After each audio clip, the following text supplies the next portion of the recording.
Sunny Klotches Chiligi, thank you so much for joining us and for talking about your work at Searchlight. This was a pretty amazing piece. Talk to me about what you were after when you set out to write it. I think that, it wasn't necessarily something I would call a new story. I know that it's been touched upon by many outlets but really that I think it's just the fact that it was just that touched upon. We had learned throughout the year, the pandemic year, that students were facing a lot of struggles, including internet access, internet connectivity, cellular connectivity, lack of technology, all of those kinds of things. And so, but I wanted to give people a glimpse of, what exactly does that look like for someone on the Navajo Nation with very little or none internet access, and then, but also the other challenges of being a K through 12 student on the reservation during the time of the pandemic. Of course, and the student you keyed in on to start the story, Evan Allen. How did you come across Evan's story, and what did you do to sort of find out what his educational experiences were like through the past year? I think a big part of it started with a lot of the talk that was happening about unaccounted for kids or students in New Mexico. There was a lot of that talk happening within local media outlets, but also just, obviously among schools, especially since that was a very difficult part for people during the pandemic, was how to handle schools and get students the education they need and deserve. And so I was really just looking for unaccounted for students on the reservation. I wanted to know what that looked like, and more importantly, what those unaccounted for students were doing. Where were they and what were they doing? And to kind of occupy their time if they were either not in school anymore or they just kind of dropped off, why they dropped off. So I think that that's really been the foundation for the interest in this story. And for Evan, I think that it worked out in the sense that, I'm from the T-SNOS Plus community as well, which you all learn a little bit about in the story. And it just so happened that he went to school in New Mexico, lived in T-SNOS Plus in Arizona at the time, which actually was really nice because it presented another issue that people often forget about, that it's a very normal thing for students to go to school in another state and live in another state at that level. And so I think that was kind of surprising for some people, but yes, it was just a blessing to be able to find him, because it's, these students are really hard to find, and to be able to have him share his story. I mean, I often say that he's very brave, because it does take a lot to allow yourself to open up and share your experiences. Especially at that age, he talked about being physically, mentally, emotionally exhausted. I think you have that great quote from him in the story, and it took a toll on his family too. Oh, absolutely. I mean, his mother, it was interesting because, kids are kids, and a lot of time they don't share their feelings, especially at that age. They're going through things, they're growing up, and they definitely don't want to share a whole lot with parental figures. But he was kind of the same. Like he wasn't sharing the troubles that he was having with internet connectivity. And so what's not in the story is his mom tells me about how she thought he was just going to the Hill to, kind of mess around. Like she didn't know that he was going because he was trying to get things done with school. And at one point, she finally realized what he was trying to do. And even she felt guilty because she wasn't aware of his circumstances, because he hadn't shared a whole lot. She was under the impression, since she didn't hear from him, that, oh, it's fine, but yeah, it definitely took a toll, because I'd sat with her in the kitchen a number of times talking about, how did it make her feel to sit and watch him go through what he was going through every day. And, she talks about how it just was so frustrating, and it felt so helpless because there was not a lot that she could do. She tried calling the school. She tried getting these resources. She dug deep to get him his own hotspot, things like that. So it definitely took a toll on all of them. The amount of detail and the fact that you were up there more than once certainly comes through in the piece. The idea that this high school kid, had to drive to the top of the hill to get enough cell service to enable him to have a Wi-Fi or a hotspot, a cell hotspot. I mean, and then sit there for sometimes 10 hours to go through school. Sounds like band practice too, maybe, and then to do homework. That's just astounding to me. It is. I mean, and I think that I really don't think that we will know what it's really like unless we were to do it ourselves. I mean, sure, it was one thing for him to kind of run through it with me and explain it to me and tell me, what he was going through. But it's another to be that person in that position because, every day wasn't the same because the weather changes, as was mentioned in the story, circumstances change.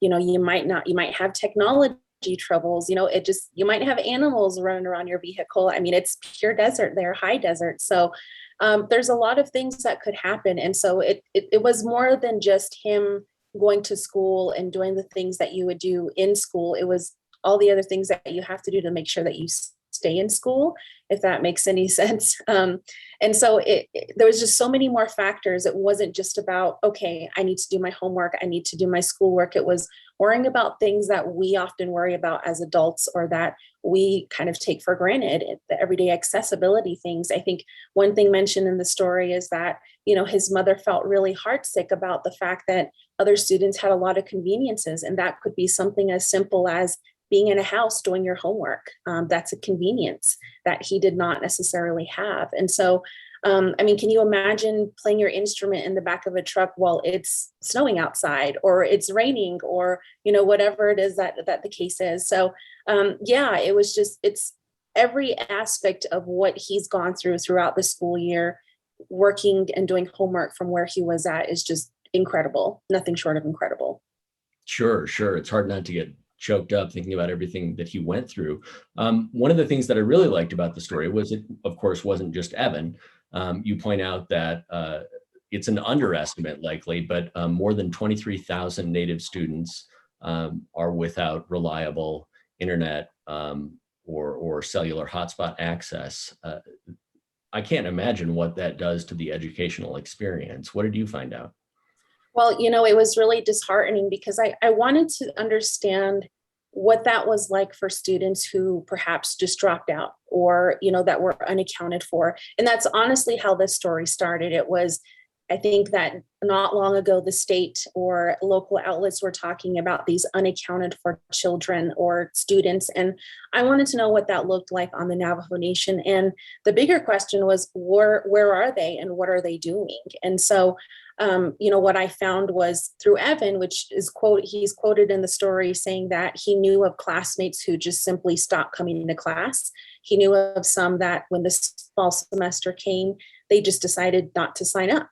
He knew of some that just stay home and watch TV and then we have people who are on the administrative end of the education systems who are well aware of these circumstances, are well aware that students just can't do it. I mean, I had one source tell me that parents were just so frustrated that they were also up in arms and sometimes would just say, okay, well, I'm just going to take my kid out because this is too much. I can't do this. So there's still not a definite of where exactly these students went and what they were doing.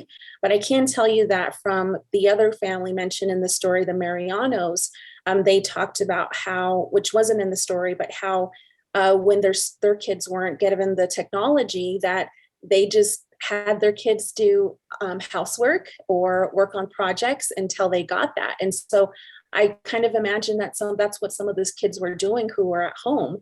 But I'm pretty certain that a lot of them were not being very productive and were just kind of, doing things that they would typically do on a weekend or something from school.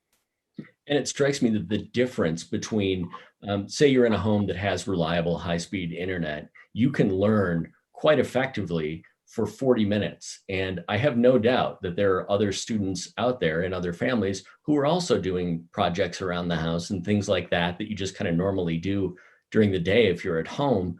But the difference, if you don't have any access versus that high-speed access is monumental. How does it fall into the framework of the Yazzie Martinez decision, which I know sort of rides above so much of education in New Mexico? I mean, I think that, going to school on the reservation is a very tough thing in itself, whether or not we have these technology issues or lack of broadband or things like that. The circumstances are even deeper than that. I mean, in the story, it talks about lack of electricity. I mean, we're talking about how infrastructure also affects this, or the lack thereof. And so I think that's a big part of I guess that's a big part of what makes that unique, and kind of what makes going to school on the reservation unique, or being a student who lives on the reservation and goes to school off of it. I mean, I think I learned a lot of that just focusing on, in the story, it mentioned Central Consolidated School District. It's one of the few, I think perhaps one of the few schools that operates very uniquely, in the sense that it is not fully on the reservation. Some schools are on, some schools are off. And so there's a lot of, I guess, guidance that they have to get, not just from the state, but also from the tribe, but also from the parents themselves. And so it can be really tricky at times. And I think that the Yazzie Martinez kind of, it gets things started into looking at what are some of these things that affects the overall education of Navajo students. But then when you look deeper and a little bit beyond education, at the deeper problems that exist, you see kind of world problems, if you will, nation problems within the Navajo Nation that we're obviously constantly hearing about through every story that comes out of the Navajo Nation more recently within the last year is infrastructure. And so I think that Yazzie Martinez is great in the sense that it presents some of these problems that have been long overlooked. Did anyone you spoke with at the district level or the school level say, well, it's been rough, but now that we have Yazzie Martinez, things are better? Or is it just not there yet? No, I think that it's going to be a lot of work. I mean, take for example, something that's a little bit of an aside, impact aid. Impact aid is something that a lot of people don't know about, but it's federal aid that a lot of these schools get that have a Native population. And for years and years, a lot of these schools, which have a high Native population, were missing out on some of this money that was being taken out by the state. And so a lot of them spoke about that, rather, because they all felt that it would have really made a difference had they had that money they had gotten from impact aid. So I honestly didn't have someone really talk to me about Yazzie Martinez. I brought that into the story on my own while looking for numbers. But I think that is where that case definitely helped, was giving us a sense of how big is this problem that we're mentioning in this story. And that is, helping us see what is happening with students on the reservation. Certainly. And if I have it right, impact aid, for folks who don't know, is a federal program that's designed to replace what districts would get in property tax income or funding. Because, for example, where there's a lot of federal land or tribal land, they're not getting taxes from that, but the state was actually counting it towards what they should have gotten already, and all that's changing. But I can't imagine what a difference it would have made if these districts would have had 10, 15, 20 years of that money being in their classrooms. Oh, absolutely. I mean, I had the Mr. Montoya, who's mentioned from the CC, Central Consolidated School District board president, mentioned to me, and he spent a lot. I'm very thankful to him for explaining to me what all of that was, because it can be very complicated. But he had mentioned, I asked him just flat out, do you think, how much of a difference do you think that would have made had you had that? Could it have really offset what you're talking about in terms of lack of funding? And he said, oh, absolutely. We would have had just probably everything that we needed for every student that we had. And so I think that definitely shows the big impact that it could have made.